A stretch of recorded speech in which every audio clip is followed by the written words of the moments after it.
Welcome to the Bible discovery. मेरे अजीज़ बहनों और भाइयों, मैं दिल से आप लोगों का शुक्रगुजार हूँ कि आप लोग जिस तरह से अपना प्यार दिखा रहे हैं मेरे फेसबुक पेज के ज़रिए और यूट्यूब के चैनल पे। तो आज हम सीखेंगे सुलेमान बादशाह के बारे में। जैसा कि हम ये मुत्तहिदा सल्तनत के बादशाहों के बारे में सीख रहे हैं, तो हमने सबसे पहले साउल के बारे में देखा, उसके बाद हमने दाऊद के बारे में देखा, और अभी ये तीसरा और आखिरी मुत्तहिदा सल्तनत का जो बादशाह है वो है सुलेमान बादशाह, जो अक्लमंद लेकिन दुनियादार बादशाह था। जी, जब मैं कहता हूँ दुनियादार बादशाह तो ये मैं नहीं बल्कि बाइबल कहती है, और आज हम इसी बात पे गौर करेंगे। आइए पहले हम दाऊद की जिंदगी का थोड़ा जायजा लें। जो हमने पिछली वीडियो में देखा कि उसकी इब्तदाई कामयाबियां क्या थी और उसके संगीन गुनाह क्या थे और पछतावा उसमें था या नहीं। हमने देखा पिछली वीडियो में कि जवानी में वो चरवाहा था, बड़ी बहादुरी दिखाई उसने, फिर बादशाह मसा किया गया, फिर साउल को मौसीकी सुनाता था, फिर जूलियत को कत्ल किया उसने, और फिर साउल की फौज में कामयाबी दिखाई उसने, फिर साउल से बियाबान में फरार हो गया, फिर साउल की वफात के बाद यहूदा का बादशाह हो गया, यरूशलेम में तमाम इसराइल का बादशाह हुआ, सल्तनत को बढ़ाया और मजबूत किया, अहद के संदूक को यरूशलेम में लाया और फिर खुद भी साथ उसके रक्स करता हुआ आया। और फिर उसके बाद हम देखते हैं कि उसने हैकल बनाने की सोची, और उसके बाद उसका जवाल शुरू हुआ कि उसने संगीन गुनाह किए। कौन कौन से? जनाकारी की, कत्ल किया, अपनी औलाद को तंबीह ना की, और फिर मर्दमशुमारी के संगीन गुनाह किए। और इसके बाद आखिर में यरूशलेम छोड़कर एबिसलूम के आगे से भागना पड़ा, जो हम ज़बूर 91 में पता चलता है कि उसने नातन की मलामत सुनकर सच्ची तौबा की और वो खुदा को जलाल देने का आरज़ूमंद बन गया। आज हम देखेंगे ये सुलेमान बादशाह की ज़िंदगी में कि इसकी ज़िंदगी में क्या क्या कामयाबियां थी जो इसने हासिल की, और उसके बाद फिर वो कैसे दुनियादार बना। सो मेरे इस चैनल को सब्सक्राइब करें और फेसबुक के पेज को लाइक करें, फॉलो करें और शेयर करें। तो इसी तरह से अपना प्यार दिखाते रहें, जिससे मेरी हौसला अफजाई होती है, और फिर मैं और ज़्यादा कोशिश करता हूँ आप लोगों के लिए डिस्कवरी से भरी हुई बाइबल की बातें और इन नबियों के बारे में वो बातें जो पढ़ने से समझ में नहीं आती, मैं वो बातें खोज कर ढूंढ कर आप लोगों के सामने लाता हूँ। तो जी, मेरे साथ बने रहिए। आज हम बनी इसराइल की वसी सल्तनत और शान शौकत के दौर के आखिरी बादशाह सुलेमान का जिक्र करेंगे। सुलेमान बादशाह जो अपनी दानिश के लिए मशहूर था, अपने आखिरी अय्याम में दुनिया परस्त बन गया। जैसा मैंने आपको बोला कि दाऊद की वफात से पहले ही सुलेमान की बादशाहत का ऐलान कर दिया गया था। अगर हम पढ़ें पहला सलातीन 3 बाब, तो वहां पे पता चलता है कि इब्तदाई सालों में सुलेमान को खुदा से बड़ी मोहब्बत थी। तो खुदा सुलेमान पर जाहिर हुआ और उसको कहा कि जो वो मांगे उसे देगा। उसने खुदा से न दौलत मांगी न शोहरत मांगी, बल्कि उसने क्या मांगा?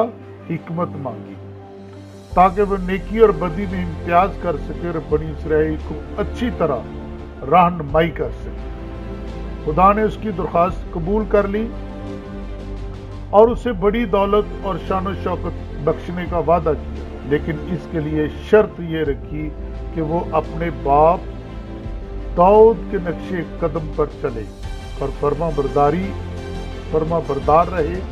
सुलेमान की दानिशमंदी का चर्चा ना सिर्फ मजहबी मामलात तक महदूद था, बल्कि दीगर अलूम मसलन नबातात, उसे हर तरह के दरख्त के बारे में पता था, हर तरह के जड़ी बूटी के बारे में उसको पता था, हर जो जमीन से चीज उगती है उसके बारे में उसको खुदा ने हिकमत बख्श रखी थी। اس کے بعد جانوروں کی اسے بڑی سمجھ تھی. یہ خدا کی دی ہوئی حکمت تھی جو اس میں نظر آتی ہے. اگر آپ بائبل کا مطالعہ کریں تو بائبل یہ چیزیں بتاتی ہے کہ اس میں نہ صرف عقل مندی دوسری باتوں کی تھی، بلکہ اس میں نباتات، جانوروں اور پرندوں وغیرہ کے بارے میں اسے بہت زیادہ جانکاری تھی. وہ بہت سمجھتا تھا. اس کی حکمت کی بڑی شہرت تھی. یہ دور بنی اسرائیل میں امن، خوشحالی اور طاقت کا دور. بنی اسرائیل کی سلطنت کی سرحدیں اب اتنی وسیع ہو گئی تھی کہ نہ تو پہلے کبھی اتنی وسیع تھی اور نہ کبھی ہوں گی. جو مصر کی سرحدوں سے شروع کر کے فرات کے کناروں تک پھیلی ہوئی تھی. اس کے بعد اس نے اپنے باپ کے دیے ہوئے نمونے اور منصوبے کے مطابق اس نے خدا کے جلال اور عزت کے لیے پتھر، دیوار اور سونے سے عالیشان ہیکل تعمیر کی. ہم دیکھتے ہیں کہ یہ داؤد کا ایک خواب تھا کہ خدا کے لیے ایک گھر بنائے، لیکن وہ کسی وجہ سے وہ خواب جو داؤد کا تھا وہ پورا نہیں ہو سکا، اور اس کو پورا کیا. اور جب اس نے ہیکل بنائی تو بائبل میں ہمیں پتہ چلتا ہے کہ کس طرح سے کتنے کاریگر، کتنی لکڑی، کتنا سونا، کس طرح سے نہروں میں، ندیوں میں بہا بہا کر لوگ کتنی کتنی دور سے یہ اس ہیکل کے لیے لکڑی آتی رہی، اور سونا اور چاندی اور کیا کیا کچھ، اور ایک عالی شان ہیکل بنایا. بادشاہ حریم نے لکڑی اور ماہر کاریگروں سے اس کی مدد کی.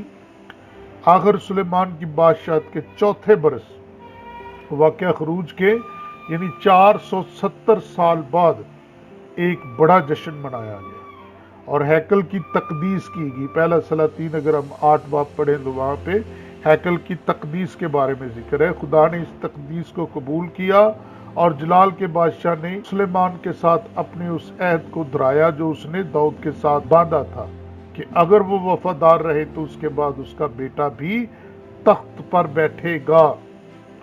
جی، سلیمان نے اپنی سلطنت کو مستحکم بنانے کے لیے مصر کے فرعون کی بیٹی سے شادی کی. اس نے اپنی سلطنت کی حفاظت کے لیے سرحدوں پر 3 عظیم قلعہ بند شہر تعمیر کیے. اس نے کانیں کھدوائیں، اس نے جہازوں کا ایک بیڑا بنایا اور دور دراز ملکوں سے قیمتی تجارتی سامان لانے کے لیے جہاز روانہ کیے. وہ قوم جو مصر میں غلام تھی اب ایک عظیم اور طاقتور قوم بن گئی. اس کی شہرت بحر روم سے سارے خطے میں پھیل گئی. حقیقت تو یہ ہے کہ اسرائیل کی سلطنت اپنے دور کی طاقتور ترین سلطنت تھی. اسرائیل کی شہرت کا ایک تبلیغی پہلو بھی تھا. لوگ اس کی طرف کھچے چلے آتے تھے. سبا کی ملکہ جس کے بارے میں ہم پڑھتے ہیں کہ وہ بڑے عزت اور جاہ و جلال کے ساتھ سلیمان کی دانش اور جاہ و جلال کو دیکھ کر اور اسرائیل کے خدا یہوہ کا سن کر جو یہ جلال اور عظمت کا بخشنے والا تھا حیران ہوتے تھے اور وہ اس کو ملنے کے لیے آئی. دولت اور عزت نے سلیمان کا دل خداوند کی طرف سے پھیر دیا. جی، کیسے پھیر دیا؟ شاید اس نے موسیٰ کی شریعت کا مطالعہ کرنا چھوڑ دیا تھا جس میں بادشاہوں کو زیادہ شادیاں کرنے، گھوڑے پالنے اور دولت اکٹھا کرنے سے خبردار کیا گیا تھا. لیکن سلیمان نے ان تینوں چیزوں کو اپنی آرزو کا مرکز بنا لیا اور جلد ہی اس کہانی کا افسوسناک حصہ ہمارے سامنے آ جاتا ہے. اور وہ اگر ہم خدا کے کلام میں پہلا سلاطین 11 باب پڑھے تو ہمیں پتہ چلتا ہے. اور سلیمان بادشاہ فرعون کی بیٹی کے علاوہ بہت سی اجنبی عورتوں سے، یعنی یہ وہ عورتیں ہیں جن کے بارے میں خدا نے سختی سے منع کیا تھا، سختی سے. اور یہ کون سی عورتیں تھیں؟ موابی، اور دوسرا امونی، اور تیسرا ادومی، اور چوتھا سیدانی، اور پانچواں हित्ती औरतों से मोहब्बत करने लगा। ये सुलेमान बादशाह, ये उन कौमों की थी जिनकी बाबत खुदावंद ने बनी इसराइल से कहा था कि तुम इनके बीच ना जाना, क्योंकि वो जरूर तुम्हारे दिलों को अपने देवताओं की तरफ माइल कर लेंगी। और ऐसा ही हुआ। सुलेमान की बीवियों ने जब वो बूढ़ा हो रहा था, उसका दिल खुदा की तरफ से फेर दिया और उसने उनके मुर्दा देवताओं की परस्तिश शुरू कर दी। उसने अपनी सब गैर कौम बीवियों के देवताओं के लिए मंदिर बनवाए। अगर हम पहला सलातीन उसका 11 बाब पढ़े तो पता चलता है और सुलेमान ने खुदावंद के आगे बदी की। उसने खुदावंद की पूरी पैरवी ना की जैसी उसके बाप दाऊद ने की थी, और खुदावंद ने सुलेमान से नाराज हुआ। खुदावंद ने सुलेमान को कहा, मैं सल्तनत को जरूर तुझसे छीन कर तेरे खादम को दूंगा, तो भी तेरे बाप दाऊद की खातिर तेरे अयाम में ये नहीं करूंगा। सुलेमान की ताकत और जाहो जलाल के ज़वाल का सबब ये था कि उसने बहुत सी औरतों से शादी कर ली। जाहिर है कि वो अपने खुदगर्ज दिल की ख्वाहिशों की गुलामी में दुनियादाराना रवश पर चल निकला। उसके दिल पर खुदगर्जी राज करने लगी, क्योंकि वो औरतों के इश्क में मुब्तला हो गया। उसने सोना जमा करने के लिए टैक्स बढ़ा दिए और अपनी ताकत का मुजाहरा करने के लिए घोड़ों के वसी अस्तबल तमीर करवाए। उसने कभी तौबा नहीं की। इस सवाल का जवाब देना ज़रा मुश्किल है। सुलेमान की तरफ से तौबा का कोई जिक्र कहीं नहीं मिलता। गालबन 3 किताबें हैं, इमसाल की किताब, गज़लुल गुज़लात की किताब और वाज़ की किताब। ये सुलेमान की अपनी लिखी हुई किताब है। इनमें चंद इशारे ऐसे मिलते हैं जहाँ वो हर एक चीज़ को हवा की चरान और बतलान समझ लेता है, और फिर लगता है कि वो खुदा से डरना शुरू कर देता है। लेकिन मुमकिन है कि दुनियादारी में फंस कर वो खुदा को छोड़ बैठा हो। अगर पहला सलातीन 11 बाब और उसकी 4 आयत पढ़ें तो वहाँ पे साफ लिखा हुआ है। अब इस सारी स्टोरी में एक बात तो वाज़ेह है कि शैतान ने बनी इसराइल को गुमराह किया और पुराने अहद का मुखलसी का वसीला बनाने का अमल मुतासर हुआ, और इर्द गिर्द की कौमों में उनकी गवाही खराब हो गई। ज़रा उसके हरबों पर गौर करें। उसने रहनुमाओं को निशाना बनाया है, जब भी बनाया रहनुमाओं को, हुकूमत वालों को, इख्तियार वालों को और दानश्वरों को। वो खूब जानता था कि अगर रहनुमा गुमराह हो गए तो सारी कौम गुमराह हो जाएगी। इन बहुत सी बातों का जिक्र करेंगे आगे चलकर। हम देखेंगे और बहुत से बादशाह हैं जिनका जिक्र अभी बाकी है, लेकिन मैं चाहता हूं कि हम अपने इर्द गिर्द के लोगों पे ज़रा नज़र डालें कि एक कलीसिया को pastor, elder, deacon, Sunday school के उस्ताद, इन सब को चुनने के लिए बड़ी एहतियात से गौर करना चाहिए। ये याद रखिए कि किसी शख्स की इब्तदाई कामयाबियाँ इस बात की ज़मानत नहीं कि वो शख्स खुदा के साथ चलता रहेगा। ज़रा इन कामों पर गौर करें जो सुलेमान ने शुरू में किए, और फिर किस तरह से वो इन सब खुदा की बातों से मुड़ गया और उसका दिल दुनियादाराना बन गया। कई जदीद सोच रखने वाले एक किस्म के आलमगीरियत पर ईमान रखते हैं। उनका ईमान है कि सब मज़ाहिब अच्छे हैं और नेकी का रास्ता दिखाते हैं, और हमें सब मज़हबों के ख्यालात और रस्मों को अपनाना चाहिए। अपने इर्द गिर्द के लोगों हम में कोई ज़्यादा फ़र्क नहीं है। आजमाइश से बचना बहुत मुश्किल होता है। ये शैतान के इंतहाई मकाराना और ख़तरनाक हरबों में से एक है। सुलेमान की बाबत हम देखते हैं कि शैतान ने उसको गैर कौम बीवियों की ख्वाहिश का गुलाम बना दिया। सुलेमान ने सोचा होगा कि बाल और अस्तारात का छोटा सा मज़बा बनाने के और उन पर थोड़ा सा बखूर जलाने की इजाज़त देने में हर्ज क्या है। अगर हम खुदा के कलाम में देखें तो पौलुस रसूल क्या कहता है गलतियों के ख़त में, गलतियों 1 बाब और उसकी 10 आयत में वो कहता है, अब मैं आदमियों को दोस्त बनाता हूँ या खुदा को? क्या आदमियों को खुश करना चाहता हूँ? अगर अब तक आदमियों को खुश करता रहता तो मसीह का बंदा ना होता। मेरे अजीजों, ये चैप्टर बहुत बड़ा है, इस पे किसी वक्त फिर बात करेंगे। फिलहाल हम ये जानते हैं कि ये सुलेमान दुनियादार बना क्यों? कि उसने अपनी रविशों को, अपनी ख्वाहिशात को, अपनी हिरस को अजीज रखा और अपनी ख्वाहिशात को बढ़ाया। उस काम को छोड़ दिया जो खुदा ने उसको करने को कहा था। उसने बहुत सी बीवियां की और गुनाह में गिरा, मंदिर तमीर करवाए और बखूर जलवाए और अपनी बीवियों की मानी और खुदा को छोड़ दिया। तो अभी आज हमने सीखा सुलेमान के बारे में कि उसकी हिकमत, अमन व अमान, तजारत उसने किस तरह वसी की, अमन व अमान किया और फिर शहरों को तमीर किया, कले बनाए, शहर बनाए। फिर सबसे बड़ी बात कि उसने सल्तनत को मुनज़्ज़म किया और शानदार हैकल तमीर की। बड़ी बड़ी शख्सियतों के साथ उसका उठना बैठना था।